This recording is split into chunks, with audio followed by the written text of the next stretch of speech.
Subject 10, how are you? Fine. Do you know what we're going to talk about today? No.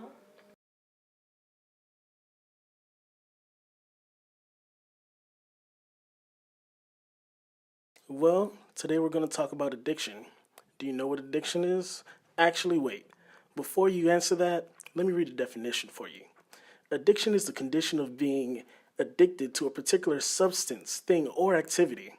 And it's crazy to me how people actually waste their life away with a needle in their arms or smoke in their lungs. It's absolutely absurd to me that people would literally live to die. Actually, addiction isn't always that ugly.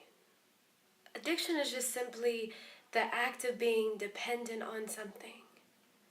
Addiction doesn't always mean that you're getting wasted away by some drug or that you're doing something to actually harm yourself. Addiction is doing something to distract your mind away from the thoughts it doesn't want to think about.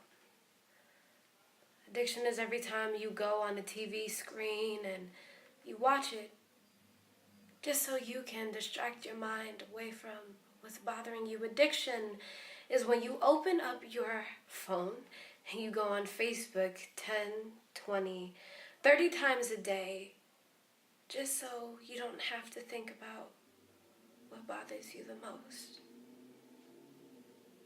Addiction is just dependency. And dependency is like a tall glass of cold water. With cracked dry lips, I sit back and sip that, hoping to cleanse my spit, but this nasty taste keeps coming back. Before my gag reflex can react, I sit back and sip that same old tall glass of cold water. No mold in my cup visibly seen, so what could possibly be out of order? Yet despite the issue, and moreover, I still sit back and sip that same old, possibly poisonous water, dependent on the desire to distract my mind away from the mental war that battles beyond the barriers of time. Thus follow no courtesy hour, trauma appearing, rear-ending the dome, and then I cower back in the shell of make-believe, where we all make believe that these wonderful, great, and terrible things didn't actually happen to me. Dependent on a reason to escape. So if drinking mold is the only route I could take, I'll take it, and if I'm mistaken, then I'll pay for it. But could a place possibly exist with more pain scorching through it? And what is hell if it's not a mental state?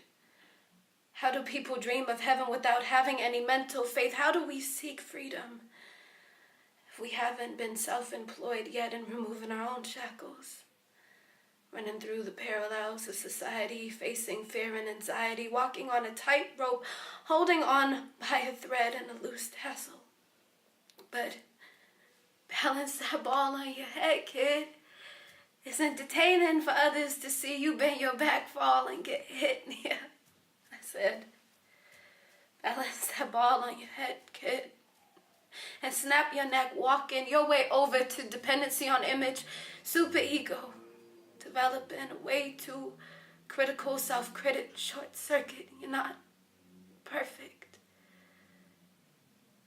But now you're dependent to achieve a reality of falsehood, of daydreaming and flirting. Poison is delicious when you can't actually taste it. Training your taste buds to become dependent on all things that make you feel worthless and tainted.